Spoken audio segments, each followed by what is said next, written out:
ఆశ్చర్యకరమైన బైబిల్ పాఠంగా ఆదికాండము 7వ అధ్యాయం చదువుకుందాము.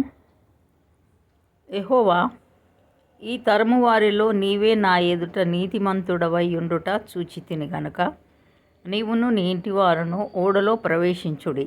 పవిత్ర జంతువులలో ప్రతి జాతి పోతులు 7ను, పెంటులు 7ను, పవిత్రములు కాని జంతువులలో ప్రతి జాతి పోతును పెంటియు 2ను, ఆకాశ పక్షులలో ప్రతి జాతి మగవి 7ను, ఆడివి 7ను.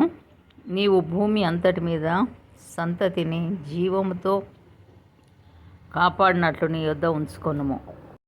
ఎందుకనగా ఇంకను 7 దినములకు నేను 40 పగళ్ళును 40 రాత్రులను భూమి మీద వర్షం కురిపించి నేను చేసిన సమస్త జీవరాశులను భూమి మీద ఉండకుండా తుడిచివేయుదునని నోవాహుతో చెప్పాను.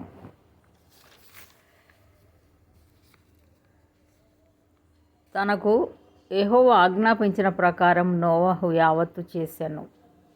ఆ జల ప్రవాహము భూమి మీదికి వచ్చినప్పుడు నోవాహు 600 ఏండ్లవాడు. అప్పుడు నోవాహును అతనితో కూడా అతని కుమారులను అతని భార్యయు అతని కోడండ్రును ఆ ప్రవాహ జలములను తప్పించుకొనుటకై ఆ ఓడలో ప్రవేశించిరి. దేవుడు నోవాహునకు ఆజ్ఞాపించిన ప్రకారము పవిత్ర జంతువులలోనూ అపవిత్ర జంతువులలోనూ పక్షులలోనూ నేలను ప్రాకు వాటన్నిటిలోనూ మగది ఆడుది జతలుగా ఓడలోనున్న నోవాహు నొద్దకు చేరెను. 7 దినములైన తర్వాత ఆ ప్రవాహ జలములు భూమి మీదికి వచ్చెను. నోవాహు వయస్సు యొక్క 600 సంవత్సరము 2వ నెల 17వ దినమున మహాగాధ జలముల ఊటలన్నీయు ఆ దినమందే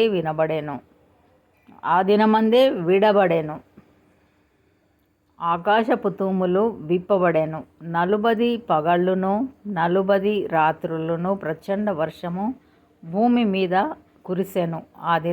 ఆ దినమందే నోవాహును నోవాహు కుమారులగు షేమును హామును యాపేతును నోవాహు భార్యయు వారితో కూడా అతని 3 కోడండ్రును ఆ ఓడలో ప్రవేశించిరి.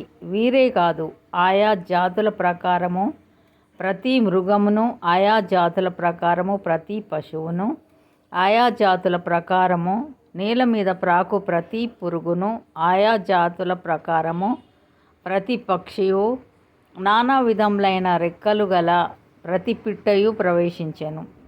జీవాత్మ గల సమస్త శరీరులలో రెండేసి ఓడలోనున్న నోవాహు నొద్ద ప్రవేశించినవన్నీయు దేవుడు అతనికి ఆజ్ఞాపించిన ప్రకారము సమస్త శరీరులలో మగదియు ఆడిదియు ప్రవేశించెను. అప్పుడు యెహోవా ఓడలో అతని మూసివేసెను. ఆ జల ప్రవాహము 40 దినములు భూమి మీద నుండగా జలములు విస్తరించి ఓడను తేలచేసినందున అది భూమి మీద నుండి పైకి లేచెను. జలములు భూమి మీద ప్రచండముగా ప్రబలి మిక్కిలి విస్తరించినప్పుడు ఓడ నీళ్ల మీద నడిచెను.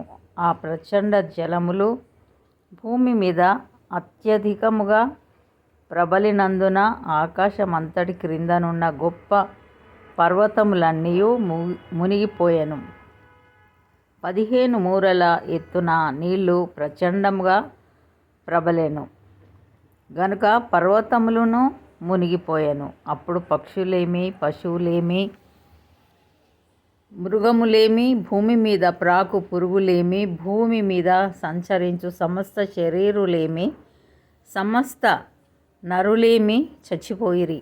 పొడి నేల మీదనున్న వాటన్నిటిలోనూ నాసికా రంధ్రములలో జీవాత్మ సంబంధమైన ఊపిరి గలవన్నీయు చనిపోయెను. నరులతో కూడా పశువులను, పురుగులను, ఆకాశ పక్షులను, నేల మీదనున్న జీవరాశులన్నీయు తుడిచివేయబడెను. అవి భూమి మీద నుండకుండా తుడిచివేయబడెను. నోవాహును అతనితో కూడా ఆ ఓడలో నున్నవియు మాత్రము మిగిలి ఉండెను. 180 దినముల వరకు నీళ్లు భూమి మీద ప్రచండముగా ప్రబలెను. ఇంతటితో ఈ దినం కొరకైన బైబిల్ పాఠము సరి.